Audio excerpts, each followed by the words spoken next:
사실 대선 과정에서 보면은 가족 논란이 굉장히 좀 거세게 일었습니다. 또 사법 리스크로 인해서 뭐 야당이죠, 지금은. 국민의힘, 또 개혁신당으로부터 상당히 많은 공격을 받기도 했습니다만 결국은 표심에는 별다른 영향이 없었던 것 같습니다.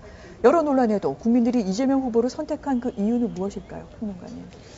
아까도 이제 서두에도 말씀드렸다시피 이번 선거는 윤석열 전 대통령이 재임 중에 12월 3일 비상계엄이라고 하는 얼토당토하는 정치적 선택을 함으로 인해서 빚어진 대선이었고, 그 잘못된 선택에 대해서 국민적 저항과 심판이 결국 이번 대선에 이재명 민주당 후보의 당선으로 이어진 것이라고 봅니다. 우리가 이제 우스갯소리로 선거 과정에서 그런 얘기를 많이 했었죠. 이재명 민주당 후보의 총괄 선대위원장이 누구냐? 그건 1등 공신은 윤석열 아니냐? 뭐 이런 얘기까지 나올 정도로, 그러니까 윤석열이라고 하는 어떤 전직 대통령이 사실 이번 선거의 승패를 가른 기준점이다, 이렇게 볼 수 있을 것 같습니다. 그에 반해서 이제 국민의힘은 전직 대통령 윤석열과 절연을 하지 못함으로 인해서 결국 윤석열 혹은 윤석열과 같은 집단으로 분류되면서 이 선거를 패배한 거 아니겠습니까? 그러는 사이에 이재명 후보에게 있었던 사법 리스크 혹은 가족의 어떤 도덕성, 이런 비난들이 다 묻히게 된 게 아닌가 싶은데, 그런데 이제 제가 이제 민주당의 입장에서 생각을 해보면 이번 대선 기간 중에 아마 종합상황실은 그런 판단을 할 텐데, 이번 대선 기간 중에 가장 지지율이 출렁거렸던 포인트는 어디냐라고 찝는다고 한다면 저는 이준석의 젓가락 발언 논란, 그게 아마 가장 선거에서 이거 자칫 혹시 라고 위협감을 느낄 수 있는 가장 큰 포인트 중에 하나였지 않았을까 싶습니다. 왜냐하면 사실 계속 말씀드립니다만 구도의 선거였기 때문에 이재명 후보와 관련된 뭐 사법 리스크 아니면 뭐 인물 도덕성 이런 것들이 다 묻혔는데,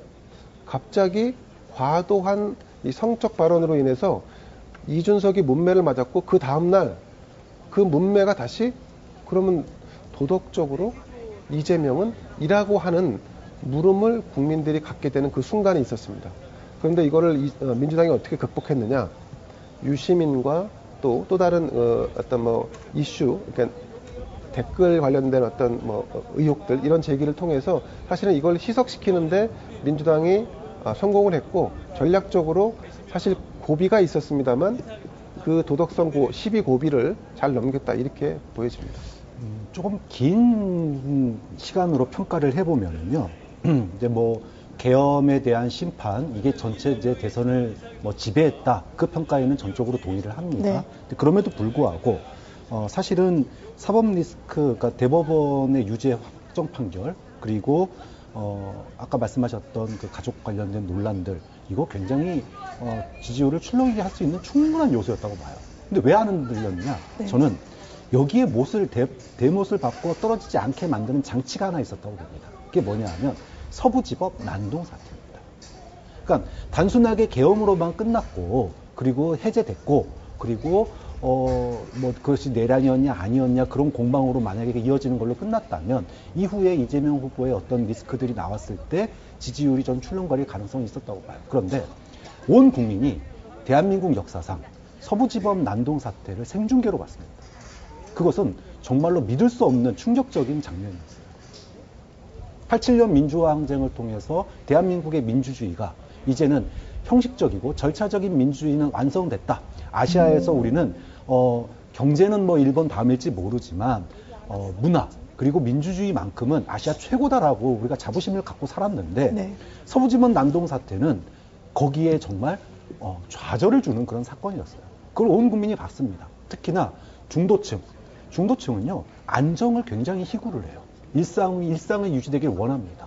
그런데 그 일상이 누구도 감히 범접하지 못했던, 과거의 통진당도 범접하지 못했던, 과거의 운동권도 범접하지 못했던 그 법원을 불태웠습니다. 그걸 바라본 국민들이 무슨 생각을 했을까요? 저는 이게 단순하게 계엄만이 아니었다. 계엄 이후에 그 극심한 갈등 속에서 소위 극우층 일부가 네. 서부지법 난동 사태를 통해서 온 국민들에게 이대로는 안 된다. 이 정권, 이 대립이 계속 가는 한은 대한민국은 망한다. 이런 위기감을 느꼈기 때문에 그 어떤 변수에도 결국은 정권 교체를 선택한 거다. 그게 조금 더 부연하자면 제가 네. 국민의힘의 전략 부재에 상당히 좀 꽂힌 부분이, 그러니까 TV 토론을 통해서 이준석 후보가 이재명 후보 가족과 관련된 도덕성 시비를 다시 이제 불을 지핀 상황이었는데, 물론 그 발언 자체는 굉장히 큰 실수였습니다. 근데 그럼에도 불구하고 그게 물론 파장을 말씀드리는 건데, 자, 그 파장으로 이재명 진영이 흠칫 놀랐습니다. 이게 다시 그러니까 어떤 후보와 후보 가족에 대한 리스크를 다시 부각시키는 이런 계기로 작동하는 거 아니야라고 하는 그런 우려가 팽배했었는데, 그런데 국민의힘에서 공교롭게도 국민의힘의 그 진영은 굉장히 좀 이렇게 문제적 그 어떤 행태를 보이는 때가 있는데, 이런 큰 선거를 치르면 이슈에 주목하지 않고 인물에 주목합니다. 다시 말씀드리면 이재명 후보와 관련된 도덕성 이슈가 불거졌는데 그걸 타격해야지만 자신들이, 그러니까 상대의 득표력을 저하시키고 우리 득표를 끌어올릴 수 있지 않습니까? 그런데 후보나 후보 부인과 관련된 어떤 설전이나 공격이 들어오면 그거에 주목합니다.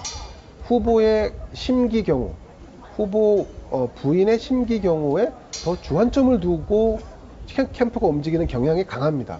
그래서 제가 좀 답답했는데, 자, 유시민 그 전 장관이 김어준의 뉴스공장에 나와서 설란영이라고 하는 분, 그러니까 김문수 후보의 부인에 네. 대해서 한번 공격을 했지 않습니까?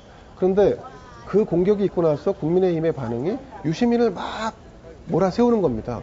그럼 이게 선거에서 중요한 요인이 되려면 유시민을 몰아세움으로써 이재명 후보의 득표를 상쇄시키거나 떨어뜨려야 되는데, 유시민 이꼴 이재명이 되지 않는 겁니다. 공격을 통해서 진영 전체는 우리가 진보 진영이라고 하는 위선자들을 심판한다라고 하는 이거는 만들 수 있지만, 그것이 궁극적으로 이재명 후보의 표를 떨어뜨리는 데는 전혀 영향이 없었거든요. 근데 이런 실수가 좀 반복된 측면이 국민의힘의 패배 원인 중에 하나 아니었을까 하는 생각을 합니다. 다각도로 여러 가지 리스크에도 불구하고 이재명 대통령이 당선된 부분에 대해서 두 분 평론가의 이야기를 들어봤습니다.